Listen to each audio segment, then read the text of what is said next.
Bonjour mon petit chiffon, Amber here. First things first, very sorry about the air conditioning. It's 3,000 degrees outside. It is almost July. Can you believe this year is already halfway over? It stresses me out a little bit. But that being said, I'm here with a video that I've seen going around BookTube a lot, and it's been around for ages. But now it seems that my channel is slowly becoming a BookTube channel, which I have no problems with. Anyway, I thought I would do this year, I would take part in the, what is this video called? Mid-year book freakout tag. I'll post a link down here to the original video, which came out years ago. Basically, just a summary of the first half of my reading year. So without further ado, I'm just gonna jump right into that. My eye keeps like blurring, it's weird. If you haven't already, feel free to subscribe. The button's around here somewhere, and I'd appreciate it so much. Okay, alrighty. So I have my pile of books. I haven't read a ton of books this year, as you may or may not know. My reading is whatever. So I have my little pile of books over here. Let's get started. Question number 1. I have my laptop over here with my questions. Best book you've read so far in 2018? This comes as no surprise to anyone, anywhere, ever. And it's not just on my list of best books I've read in 2018. It's pretty high on my best books I've read in my life. And that is Children of Blood and Bone by Tomi Adeyemi. This book is absolutely everything. And I'm going to try really hard not to not have this be the answer for absolutely every question, even though it very well could be. This is the best book I've read thus far this year. Okay, number 2. Best sequel you've read so far in 2018. I'm not entirely sure if this counts as a sequel, being that it is a novella, one, and also a prequel, but it is a part of a series, and it's the third one that's come out in said series, so for this, it counts because I've not read any other sequels yet this year, and that is Sight Witch by Susan Nard. I love the series so much. I can't wait for Blood Witch. I love this story so much. Yeah, I'll take any bit of the Witchlands that I can get, honestly. Number 3 is new release you haven't read yet but want to. Where do I start? 2 of them I have. And just haven't gotten around to reading yet. They're both sequels, which is hilarious considering that the last question was about sequels and I haven't read any. The first is Smoke in the Sun by Renee Attia, which is the sequel to Flame in the Mist. We know how much I love Renee. And how much I love Flame in the Mist, so I can't wait to start that. Hopefully I will read that in July, Also, hopefully I'll read in July Legendary by Stephanie Garber, which is the sequel to Caraval, which I keep forgetting that I actually did read this year also. So, great. And the third one is, I don't have it, so I'll put a picture up, is Monday's Not Coming. Sounds so good, and I feel like it's going to mess me up emotionally, but that's my vibe. Those are the type, my glasses are fluffy. Those are the type of books I love most, so. Question number 4 is most anticipated release for the second half of the year. I chose 2. The first one is Bridge of Clay by Marcus Zusak, the author of The Book Thief, which is one of my favorite books of all time, which is why I am looking so forward to reading this book. Doesn't he have another book out? I haven't read that book, but I love The Book Thief, and yeah, I'm upset I wasn't able to grab an ARC at BookCon, but what are you gonna do? And the second book is A Blade So Black, which is a retelling of Alice in Wonderland, where the main character is a black girl, and it's like, absolutely. So, I don't remember when either of those come out, so I'll just put the date in here somewhere. Okay, number 5 is Biggest Disappointment. And honestly, I'm only choosing this book because I haven't read a ton of books this year, and all of the ones that I've read, I've loved, basically. And so this one's more so, not that I didn't like it, just that I didn't love it as much as I thought I was going to, and I didn't love it as much as the other books I've read so far. And that is The Power by Naomi Alderman. I heard a lot of rave reviews about this, and I thought I was going to absolutely devour it and love it, and it was good. It just didn't live up to my. It was good. It just. I think I said this in my reading vlog when I was reading this. It just felt like at certain points there was too much happening, and I could have done with a few, not as many points of view. So, number 6 is Biggest Surprise, and in the videos I've watched, the people, the booktubers have used this question as like a book they didn't think they were going to like as much as they did, and for me that's not the case. I actually did struggle with this question, but I went with, I have three books. The first one is To Kill a Kingdom by Alexandra Christo, and from the premise alone I knew I was going to like the book, but I guess I didn't expect to love it as much as I did. I don't know. The next one is Dear Martin, and this one wasn't like a surprise as in I didn't expect to like it as much as I did, because just from the synopsis I knew that it was going to impact my life. I guess I didn't know how hard it was going to hit me, mainly because it doesn't seem to be as hyped as it should be for some reason to me. I guess maybe because people are still, rightfully, very hype over The Hate U Give, and this is like a similar vibe to The Hate U Give, but doesn't make it any less necessary than The Hate U Give. In fact, I demand a movie for Dear Martin. This one rocked me, and I cried throughout the entire. How many pages is this book? 208 pages. Yeah, I guess I was just shocked at how hard it hit me. And the last one is another one that I think I was surprised at how much it hit me emotionally, and it's Turtles All the Way Down by John Green. And I wasn't surprised that I loved this book because I love John Green books. I guess I just didn't anticipate how much I would relate to Asa, and just how much, like I just said, the story would hit me emotionally and just impact me. Right. Okay, my pile is getting is a mess now. Number 7 is favorite new author, whether they're a debut author or they're new to you. And both of mine are debut authors. Neither of them should be a surprise.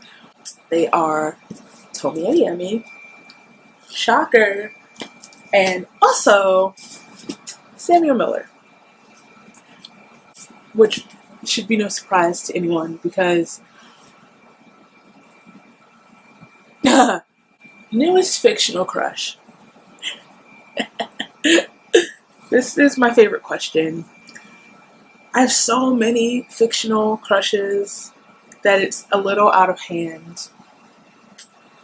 But I always have room for more.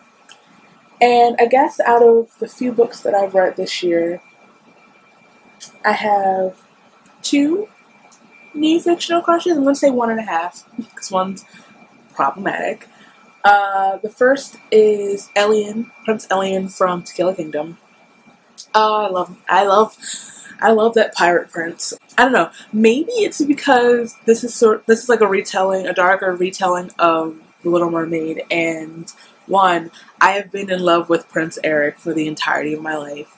So he's the Prince Eric character. So I think I was automatically going to love him. But then the way his personality is just, I love him. You can't not, right? And the second one is a bit problematic, especially because I actually want to punch him in the face, but there's a tiny, tiny part of me that wants to love him. That just, when he had his good moments, I was like, oh, okay. But for the majority of the book, I'm like, I am going to hurt you. That's Prince Enon from Children of Blood and Bone. I don't want to talk about it, okay? Just pretend I didn't say anything. I hate him so much, but there's a tiny part of me that's like, no, but like, and I think that says more about me as a person than anything. Number 9 is newest fictional character, and I really am trying not to make every answer Children of Blood and Bone, but I can't not because my favorite fictional characters are my girls, Zelly and Amari from Children of Blood and Bone. Icons, queens. I love their friendship. I can't wait for more Zamari in the next book, Children of Vengeance and Virtue. CBB. My queens. I can't wait for them to destroy more people. I love it. Question 10 is the book that made you cry. It's impossible to choose one because I don't really read books that don't destroy you. I don't read books that other than I mainly read books that will destroy you emotionally. That's my vibe. So, I have 4 books that have made me cry, like actual tears. The first one is Turtles All the Way Down. Again,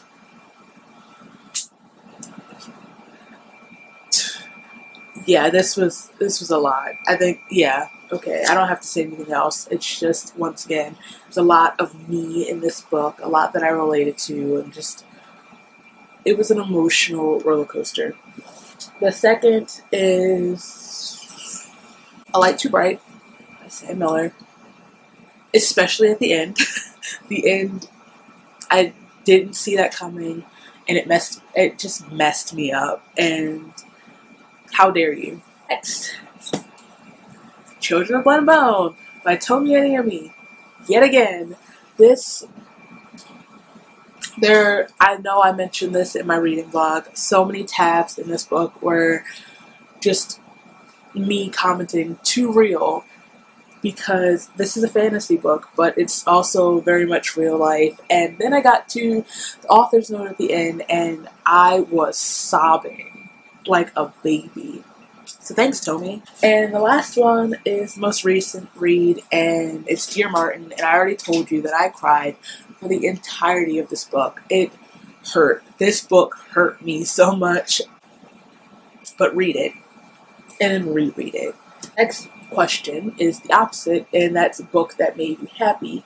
And that was very, very hard for me because, like I said, most of the books that I read are emotionally damaging. And I don't read a lot of books that are like, this is happy. So I think, the most lighthearted book that I read is not very lighthearted because it's very intense. It's very piney and lust-y. It is Call Me By Your Name. I just finished reading this not too long ago. But on the other hand, Children of Blood and Bone made me very happy. One, for the sole purpose that this book is everything that I wish I had growing up. And just reading it, and just, despite the fact that it was an emotional roller coaster and a lot of it like was painful, just having this book gave me so much joy, and just I'm okay. Just, yes, it's yes, and I can't wait for my kids to grow up reading this book the way like my generation had like Harry Potter and stuff. And kind of in a similar vein where I'm just happy to own this book and that like this is a thing is A Light Too Bright, because I've been waiting for Sam to write a book for ages. So, and it was magnificent. So I'm very proud and very happy. Question 12 is favorite book to film adaptation that you saw this year. I haven't seen a lot. I've seen, I think, 2, so I'm going to mention both of them. The first one is Call Me By Your Name, which is beautiful. Oh, I love Call Me By Your Name so much, but that's not a surprise to anyone at all. In fact, like, it shouldn't be, wow. I started studying Italian just so I can go to Italy and visit all the filming locations. I have 2 Call Me By Your Name candles. Anyway, and then, in fact, the movie is what inspired me to read the book, obviously. And then also The Death Cure came out this year, finally, and it was just like a closure. It was a great closure to the series. I love Dylan O'Brien. I love Thomas Bernstein. I just love the whole cast. I love the movie. I love that it kind of went back to like its original roots, kind of was more true to the books than The Scourge Trials. So, it was in my dream last night. Anyway, number 13 is favorite video you've done so far this year. Now, my channel isn't like a solely booktube channel, even though that's kind of what it seems to be going towards. So, also this year, I've had a very sparse uploading of videos. I don't think that made sense, but I'm just going to go with the whole read with me vlogging series that I'm now doing instead of my books of the month. I do actually really enjoy vlogging while I'm reading and capturing my actual like real-time reactions to the books. So number 14 is most beautiful book you've bought so far this year, bought or received this year. I have a few because I love covers and I'm the person that judges books by their covers. So let's breeze through this. First and foremost, To Kill a Kingdom by Alexandra Christo. I just really love this cover. Ow. Legendary by Stephanie Garber. I could include Caraval also. Actually, when did I buy Caraval? I think I bought it last year. Never mind. I also don't know where it is. But this is beautiful. The next 2 I'm going to include together. One, because they go together, and also because I just received the paperback copy of the first one yesterday in the mail for pre-ordering the second one. And it's Flame in the Mist and Smoke in the Sun by Renee Attier. These covers are honestly so beautiful, and I think I kind of like the paperback cover more than the original hardback cover.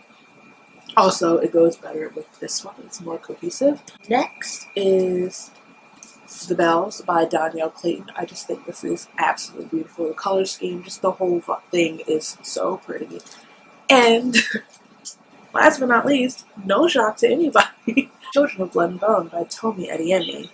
This is honestly so beautiful. And then this is so beautiful. Oh my god, I love it so much. And I can't wait to see the second book's cover.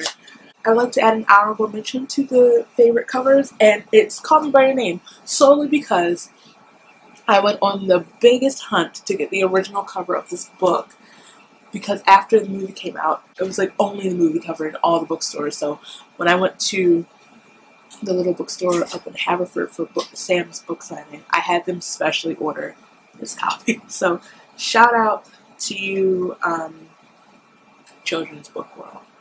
Okay.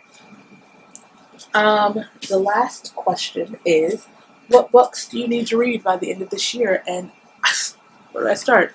I have a list in my bullet journal of like all the books I want to read in 2018, and one of the main ones that are left on said list is The Bells by Danielle Clayton. It's back again.